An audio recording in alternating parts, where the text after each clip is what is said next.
downward slope. 7 today, 6 in January. Pretty soon it'll be back to the 2% we're supposed to have, Hope according springs to the Federal eternal. Reserve. Yeah. Yes, and I think that's just a little too Pollyanna-ish. Well, you go through a number of factors, but before we get to that, let me just start with the Consumer Price Index, CPI, just to kind of level set. Is that an accurate gauge to begin with of where prices are headed?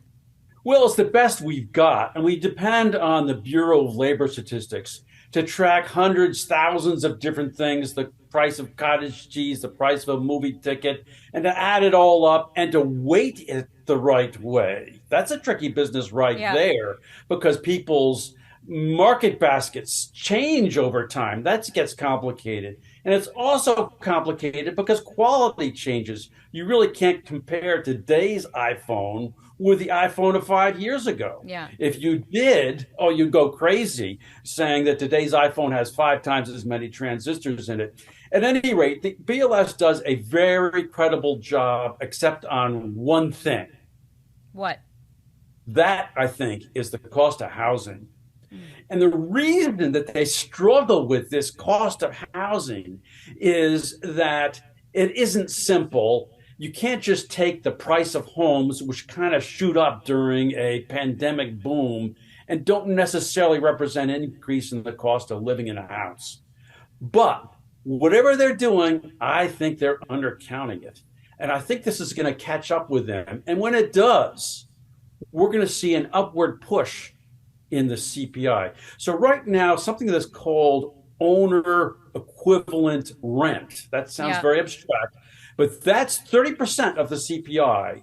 And what they're trying to do is say, if you own your home, which a lot of people do, then your cost of living includes what it means to live in that house. Yep. So you bought the house, you make mortgage payments, you got to pay to fix the roof, and you got to pay your property taxes.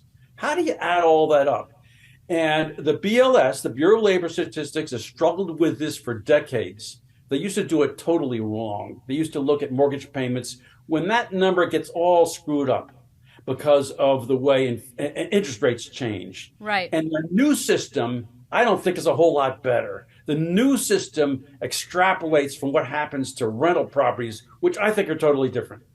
And so that's one of the factors you look at as to where inflation is likely to be. Talk about some of the others. You mentioned iPhone, of course, that takes us straight to China. Oh, yes, China. Now, we've had a very happy 21st century so far with prices, at least until a year ago. And one of the reasons we had happy stories and low inflation is that China was doing such a good job of dumping cheap manufactured goods on us. Umbrellas, iPhones, whatever it is, it always says made in China. And it was made in China by low-cost labor. Well, I think some of that good news is over. It could even reverse itself in the next decade. Let's just look at some of the reasons for that. You know that China is struggling with COVID and its lockdowns. They're trying to unlock down, but it's still a mess. The factories aren't really working very well. That's just one thing. And another thing, I think, is that the country is on the verge of running out of really cheap labor. There was a migration of people from very poor rural areas into city factories, and they came in and accepted low wages. Well, China has outgrown that stage of growth. China is not a point where all those people want to be in the middle class and they want middle class wages. So we're still going to get goods manufactured in China, but they aren't going to be a screaming bargain anymore. But we can't do labor arbitrage to other markets like Cambodia, Vietnam. Is that also running out as an option? No, that's still very much possible, a possibility. Vietnam is obviously going to be a good place for us to get apparel, where it used to come from China. This is all part of a progression. 50 years ago, the cheap labor and the cheap apparel was coming from Japan. Mm-hmm. Well, Japan migrated out of its post-war poverty into modern developed country economics. So Japan can't cheaply make shorts anymore. That had to go to China, and now China's not doing it. Maybe it goes to Vietnam. but the whole world is becoming more prosperous. So I don't think we have quite the same beneficial impact from cheap labor displacing American labor. We just don't get that benefit. It's going to go sideways. Right. And do you think the political tensions between China and the US, Xi Jinping and now the Biden administration, is that also a factor in terms of costs? Ocrolus Detect identifies tampering to keep your lending business safe. Our massive dataset and unique machine learning technology detect malicious tampering invisible to the naked eye. The dashboard shows all the loans with fraud signals detected. We see signs of editing software and tampering to key fields. The visualizer shows.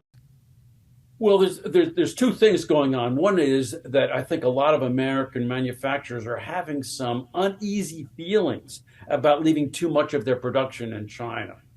So if they have to spend more money to move it to Vietnam or even to Japan or Korea, they're going to have to spend that, and then you're going to see a higher price when you go to Walmart. That's one thing. I think the other thing is that we're seeing a dark side of Xi Jinping. I think of him as not a premier, but as the emperor, Emperor, kind of yeah. there for life. And he's taking on entrepreneurs. He's punishing them if they don't toe the line politically.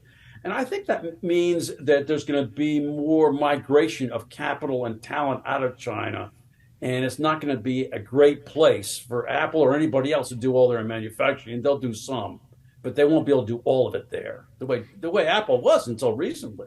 No, one of the things that you mentioned in your piece, which I think there's a lot of debate over, is labor costs and how that may shift during the downturn.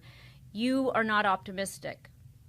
Well, look around at all of the evidence of staffing shortages. I saw it when I waited for an hour to check one bag at Heathrow. You see it when you go to a restaurant and the service is really slow, and the waiter finally shows up and said, "Sorry, we're short staffed. I have to do twice as many tables tonight." Yeah. There are a lot of places where you're seeing staff shortages. That's an excuse. And I think it's a wrong excuse. It's a wrong economics.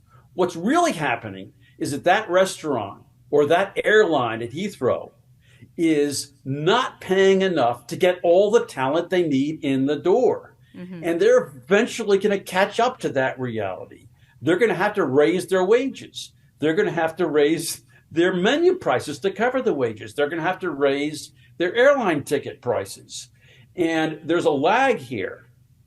There is a lag between the pandemic, the staffing shortage, and the final acceptance of reality. And the acceptance of reality is going to be higher wages, higher prices. You haven't seen the worst of it, or you haven't seen all of it. By the way, I don't think that the CPI is suddenly going to shoot up from 7 to 9 the way it was last summer. It's coming down. I just don't think it's coming down nearly as fast as almost everybody else seems to think it's going to come down. And the consequence here, and you do refer to sort of the history lessons, the consequence is that the bond market is not sufficiently pricing reality. So the danger is really for the retail investor. Is that correct? Well, everybody who's saving for retirement. Do you have any money in bonds, Diane? You probably do. Look at your 401k. It probably has bonds in it. I have bonds. They're a safety feature. You don't want to put all your money in the stock market, which could crash tomorrow. But here's the downside. When you buy bonds, you're getting fairly crummy yields. Mm-hmm. The yields on high quality bonds like U.S. Treasuries are now 3 to 4%. Well, inflation is already 7, right? Now it's going to come down. But what if it only comes down to 5? And you've got this 4% bond in your retirement. What are you really earning? You're really earning -1. Right. And so the moral here, I guess, is the CPI is not going to come down as fast as you think it is. It's not going to come down as fast as the bond market thinks it will. And the bond market's yields, what they're offering you, is not very good compared to inflation over the next 10 years. You're going to get a little bit poorer if you own bonds.